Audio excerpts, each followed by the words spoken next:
দেশে ক্রমেই বাড়ছে করোনা সংক্রমণ। চট্টগ্রামে নতুন করে আরও ১২ জনের শরীরে করোনা শনাক্ত হয়েছে। এর মধ্যে ১০ জনই নগরীর বাসিন্দা।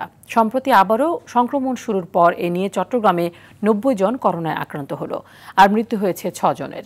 মঙ্গলবার জেলা সিভিল সার্জনের কার্যালয় থেকে এই তথ্য জানানো হয়েছে। এদিকে সম্প্রতি ভারতে করোনা ভাইরাসের নতুন ভ্যারিয়েন্ট ছড়িয়ে পড়েছে।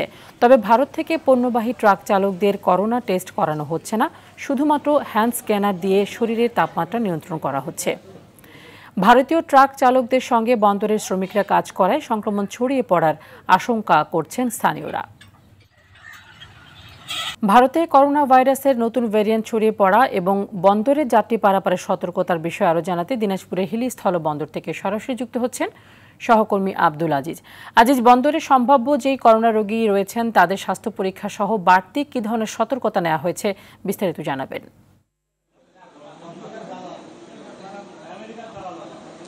জি তানি, আপনি যেমনটি বলছিলেন, আসলে বাড়তি সতর্কতা বলতে এখানে আমরা শুধু প্রথম থেকেই যেমনটি দেখতে পাই যে শুধু থার্মাল স্ক্যানার এবং হ্যান্ড স্ক্যানারই এখানকার সম্বল, এমনটি কিন্তু আমরা দেখেছি। কারণ এই পথ, আমি এখন যেখানে দাঁড়িয়ে আছি, এটি হিলি ইমিগ্রেশন চেকপোস্ট। এই পথ দিয়েই কিন্তু ভারত বাংলাদেশের মধ্যে পাসপোর্ট যাত্রীরা যাতায়াত করে থাকে। তবে যেহেতু ভারতে ইতিমধ্যে নতুন ভেরিয়েন্ট দেখা দিয়েছে করোনা, যার জন্য কিন্তু আতঙ্কে রয়েছে এখানকার স্থানীয়রা। কারণটি হচ্ছে যে এই যে করোনা ভাইরাসের যে কিট, যেটি পরীক্ষা নিরীক্ষার জন্য, সেটি কিন্তু এই স্থলবন্দরের যে ইমিগ্রেশন চেকপোস্ট আছে সেখানে নেই। আমি এখানকার ডাক্তারের সঙ্গে কিছুক্ষণ আগেও কথা বলেছি, তারা যেমনটি জানিয়েছে যে তারা ১২০০ কিটের জন্য তারা আবেদন করেছে, প্রায় ২ সপ্তাহ অতিবাহিত হয়ে গেলেও কিন্তু এই গুরুত্বপূর্ণ একটি স্থলবন্দর হিলি ইমিগ্রেশন চেকপোস্টে এখন পর্যন্ত করোনা ভাইরাস পরীক্ষার জন্য কিট সেটি কিন্তু এখানে দেওয়া হয়নি, যার জন্য কিন্তু খুব আতঙ্কের মধ্যে রয়েছে। আরেকটা বিষয় আপনাকে জানিয়ে রেখে, আপনি যেমনটি বলছিলেন যে এখানে কিন্তু ভারত থেকে পণ্য নিয়ে আসা ট্রাক ড্রাইভারদের কিন্তু হিলি স্থলবন্দরে প্রবেশ করেছে, তাদেরকেও কিন্তু কোনো প্রকার করোনা টেস্টের আওতায় আনা হচ্ছে না। এতে কিন্তু চরম ঝুঁকির মধ্যে থাকছে স্থানীয়রা। কারণটি হচ্ছে যে অনেক সময় শ্রমিক লেবাররা এই ট্রাক চালকদের সঙ্গে কিন্তু ওতপ্রোতভাবে কিন্তু তারা জড়িয়ে পড়ছে, অর্থাৎ কাজের ক্ষেত্রে কিন্তু তারা একে অপরের সঙ্গে কিন্তু সংস্পর্শে আসতে হচ্ছে।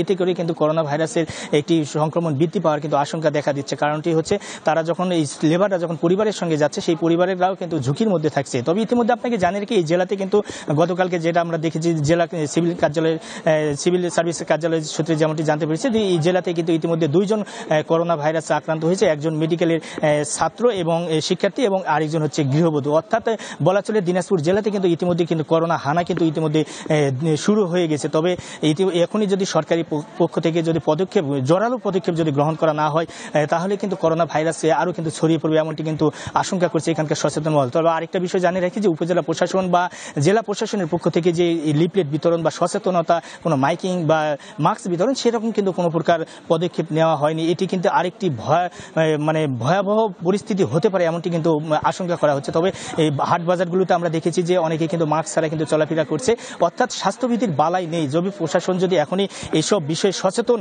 না হয়, সেক্ষেত্রে কিন্তু করোনা আরও বিগত দিনের তুলনায় বিগত দিনের মতন কিন্তু আবার ছড়িয়ে পড়বে, এমনটি কিন্তু মনে করছে এখানকার সচেতন মহল। তো তাই এখন পর্যন্ত শুধু হিলি ইমিগ্রেশন চেকপোস্টে থার্মাল স্ক্যানার এবং হ্যান্ড স্ক্যানার এটি কিন্তু সম্বল। করোনার কিট না আসা পর্যন্ত করোনা পরীক্ষা আপাতত বন্ধ রয়েছে। তো এই ছিল আমার কাছে দিনাজপুরের হিলি ইমিগ্রেশন চেকপোস্ট থেকে করোনা ভাইরাস এবং ট্রাক চালকদের স্বাস্থ্য পরীক্ষা নিয়ে সর্বশেষ পরিস্থিতি। ধন্যবাদ আপনাকে।